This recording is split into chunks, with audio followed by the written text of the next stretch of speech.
Hello you, how are you doing folks? It's Sunday night once again. I've been on the ran all weekend, so hence the 1 day delay. And we're back once again with Audioo, who, if you're listening delight, it is David. No, it's not David Tennant's next week. It is mine for It's Destiny of the Doctor, for Chris Eccleston's ninth Doctor, ably performed by Nick Briggs. Still not perfect, but a damn sight better than the window on the moor. We have the arrival of the Doctor, Rose and Jack on the new moon of New Vegas. We have an underworld subplot. We have the sinister gangster known as Willsbane. We have disappearing broads. We have a beaten down police chief and his apparent estranged daughter. And we have the mysterious whisper, vigilante, fighting crime in the background. What do we think of this tale for 9 Jack and Rose? Well, you're about to find out. But before we get to that, let's get to this. It's Who Did Shot this evening. Small cast, but we don't care. Joining us from down under, he has a thunder Monday morning. How's it going, AJ? Hey guys, it is thundery down here. It's raining. There you go, mate. He's back for work. He's a trooper. Oh, hey, Matt, it's Sue. How's it going, Sue? Oh, just peachy. Fantastic, as you might say. Okay, dokie. Good to see you. Now, every text says he has a beard that must be feared. Text us to him, How's it going, Timbo? Great, summer is coming. Yes, and so is winter if you believe HBO, but we'll digress. So, Night of the Whisper. Narration mixed with audio theatrics, mixed with one guest star. Your standard companion chronicle format. What do we think? Okay, opening thoughts. Sue, opening thoughts please on Night of the Whisper, narrated by Nick Briggs. Well, I love Nicholas Briggs. I'm a big fan of his. I can't stand how cool he is. I cry whenever I'm in his presence. So I really like this because, but I also really like it because he really does a decent job covering Christopher Eccleston and John Barrowman and also Billy Piper. He really he is in touch with like the way they speak and stuff, and he kind of goes back and forth through their speeches. And there's also like the whole thing is set in New Vegas, and the whole thing is sort of gangster. Mm-hmm. It's like gangster, like as in the people who shook hands with Frank Sinatra, those kind of gangsters. Yeah, yes. And so it's pretty sweet, and I like the whole atmosphere of it. They did a beautiful job with the sound effects and stuff and the soundscaping of it. And I particularly liked the ending. I liked the reveal of the daughter being the Whisperer. So that was pretty freaking sweet. Okay. Daughter dies and father gets arrested if she likes the ending. Go figure. AJ. No, the Whisper bit. For me, this felt more like a noir sort of thing, with the gangsters, and you got the masked vigilante with the fedora and the suit and all that. And I thought that was quite cool. Very reminiscent almost of Noir Spider-Man. I read a few of those comics, so it felt like that a bit. I loved all the characters. Nick Briggs doing a really good job of voicing mainly the Doctor, and he even did sound a bit like John Barrowman a bit there for a little. To be fair, I've got a day sitting his nuts, so that's not hard. Yeah, but I think the story was well done. It could have been a really good TV episode if they actually got the rights for it. So yeah. All right, mate. Timbo, we're back with Briggsy again. A tad better. Oh, he's much better in this than he was in the later one. This is a very historic outing for Big Finsh, because this was the first time they actually got to do any new series stuff, and it was only because of their association with Audioo Gos. Yep. Remember, they had a deal for the 50th anniversary that they would co-produce these audios. So it wasn't until 2015, I think, they got the contract to do new series stuff, right? So this was a great opportunity for them, and it's really, really good. I think Briggs is fine. I mean, I don't know what happened in between then and now. I assume he was hungover, but but also it's a very good story. Like AJ says, it's very film noir. And the Whisperer, he kind of reminds you of Rorschach running around. There you go. Yeah. And his husky voice and or hers. Let's be careful not to misgender anybody. Yeah. It's a lot of fun, and they make very good use. It's very well written. They make very good use of the TARDIS team, which this is a very short-term TARDIS team, unfortunately, but they're actually very good together.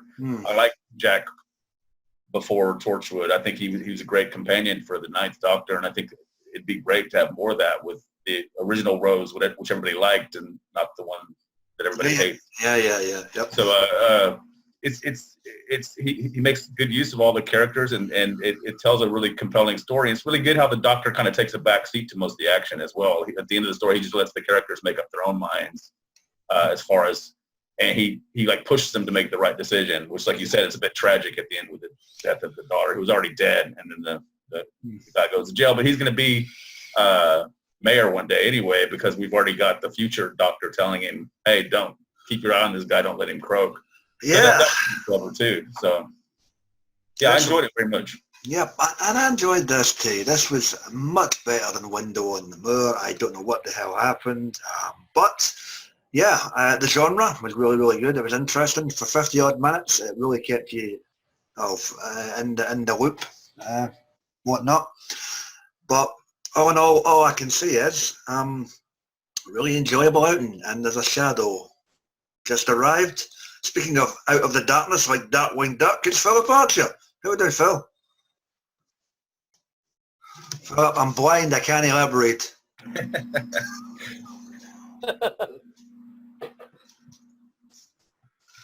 So all in all, a decent 50-odd minute outing for this TARDIS team, and Tim's right, it's really cool how the Doctor, at the end of the day, lets everybody else make the decision and doesn't interfere. So top notch to the writer, or whoever the writer was for this one. His name escapes me, but good tale. Right, guys, any events or characters that stood out for you? AJ? I really like how the TARDIS and the sonic screwdriver are either not really used or very sparingly used. Nowadays in the series, he whips out the sonic and he'll, use it to track almost, a fart signature in the air. But instead he uses it to build the device to track the signature for the shadow, which I thought was really clever and well written. You don't see that anymore in New Who on the show. So well done to the rise of this. Yeah, and the rest of anybody feeling gender triggered again, he/she. He's super politically right now. Tim? Well, okay, Bogey gets a mention. He's the only guy that's ever beat the Doctor at chess. There you go.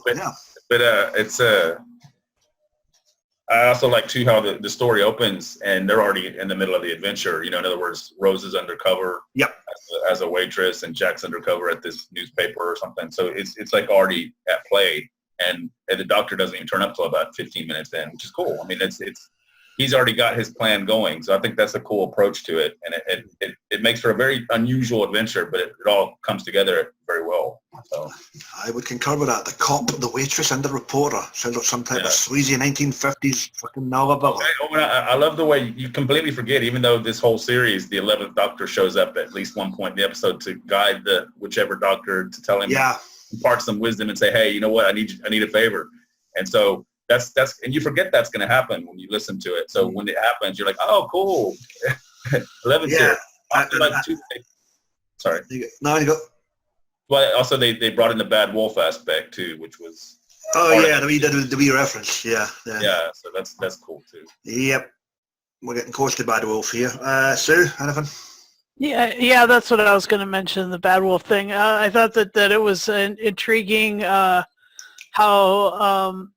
the Whisperer was able to hide for so long and yet cause such calamity, and I like the justice feel of it, like the whole, that she was going to get justice for all and stuff, and like that was really, it was a really powerful thing. And so also really cool I like the fact that Jack had multiple sort of flirtatious moments, which was always cool, and Nick Briggs pulled that off. I mean, like he do. Yeah, we can cover a lot of that. And that's pretty much all I've got. Okay, excellent. And for me, the backstory of the daughter was interesting. The fact that she's basically more or less already dead when these star marshal things engulf the body after she's dumped outside the dome was a unique twist. But yeah, a prime example of a cop being too wrapped up in his work to worry about his family. And it's a trope that's been used before in many novels and TV shows and movies down the years, but it's used well here, so you can't really grumble. Good stuff. And with that, open mic portion of the cast, guys. This is going to be quick, dirty and simple. We have a brief cameo from a black man, but what the hell? That's what I bring up, guys. Well, if I could point out the guest actor on this, it was a pretty small part as the main guy that the doctor's inadvertently. McNeil. Yeah, McNeil. He sounds a lot like Jack Harkness, and I'm really surprised they didn't just use him to do the Jack bits. That's true. Since he was there anyway, and I mean, it would have made more sense than having Briggs juggle all those different voices he pulls off. But it's okay. That was just a minor niggle. I think that could have might have worked better, but it's all good. Okay, and else, guys? And stand out. Open mic. I love how in the story he tries to make his daughter, go after the Wolfsbane guy and mainly stay on target with him. And the creature inside of her goes, no, you know what? Anything and everything is a crime. I don't care what it is. Yep. Goes after a kid who's spray painting and kills it, kills the kid. That's pretty messed up. That's pretty dark for Ninth Doctor, which was pretty light and somewhat airy throughout that series. Yeah, I would say that to we live in now. Well, yeah, there you go. Yeah, Oh, sorry. You touched on Wolfsbane. I just want to touch on him. I quite enjoyed him as an antagonist in this. He was your typical crime boss, but at the same time, he had the advantage of being a freaking wolf. So that was different. Why not? The one more thing I liked was when the Doctor was trying to get the Whisper's attention. So he pulls out a spud gun and goes to Rose, "Give me your pearls, dame." Oh God, yeah. It was just hearing an American accent coming out of a northern voice. It was just so weird. In that same sequence, I love that rebuttal. Don't you dare point a banana at me. I thought that was quite different. Obviously, you get the banana hanging empty child with the banana guns and all that. Yeah. So there you go. Tied into the timeline very nicely there. Anything else, guys? Nope. All right, let's get this sucker put to bed. Destiny of the Doctor, story number 9, Night of the Whisper. And since Will's not here, I guess we can just say it's ratings time. AJ, what do you guys out of 10, buddy? Oh, this is going to be a solid 9 out of 10. It was a really well done story, and it could have worked even as a TV episode, like I said, which would have been cool. Alrighty. Yeah, why not? Tooth and Claw meets the very decent, semi-decent bits of Angels Take Manhattan. Why not? Timbo, what do you guys out of 10, mate? I'll see your 9 and I'll raise it. I'll give it a 9.5. It's a nearly perfect story, I think. It might have gone on about 10 minutes too long, but otherwise it's nearly perfect and it's really well written and it's a lot of fun to listen to. So I'll give it a 9.5. There you go. Tim would have been happy with 45 minutes. Take note of Big Finish. Well, So- this was an hour and 20. So Was it? Oh, holy shit. Yeah. Well, shows you how much I was paying attention. Okay, then I guess an hour would have sufficed. Sue, what's the rating? I'll give it a 9 for the Ninth Doctor. Wow. For Christopher Eccleston. I know, it's silly, but That's just bloody fantastic. And for me, yeah, it's 9s all round tonight, folks. It's a 9 for me as well. We've still got 3 more of these Companion Chronicles things to go, so hopefully they're a wee bit better and a bit more akin to this, as opposed to what we got on Window on the Moor. Time, no doubt, will tell. And with that, guys, done, dusted, and finito, and in the can for the evening. We will continue the Destiny of the Doctor theme with David Tennant's 10th Doctor in 2 weeks' time, ably performed by Catherine Tate in Death's Duel. Where will Smithy pop up? What does this tale ensue? We look forward to tackling that to find out and discuss. Hopefully our regulars who were unable to join us this evening, that being Will, and a brief cameo appearance by Uncle Phil, won't deter for the fact that he'll be with us in 2 weeks' time. Please check out our buddies on the wonderful web, the YouTube with the guys and dolls, the geeks assembled, the TV audio heads, and movie reviews. You get Dr. Freedom, his new broadcasts, and his Omega files. Check out our buddies online, Mike Shannon, Johnny Blues, Sammy Carter. Like, share, comment, subscribe, thumbs up, thumbs down. We're getting the hell on out of here. I'm going to detox after a weekend at the home of Lucy Miller in Blackpool. And yeah, it's time to go watch some TV and put my head down before Monday morning and that god-awful work bell rings again. Take it, be excellent to yourself, folks, and each other, and we'll see you next week. Or in 2 weeks, or whatever the hell I put this up. Enjoy.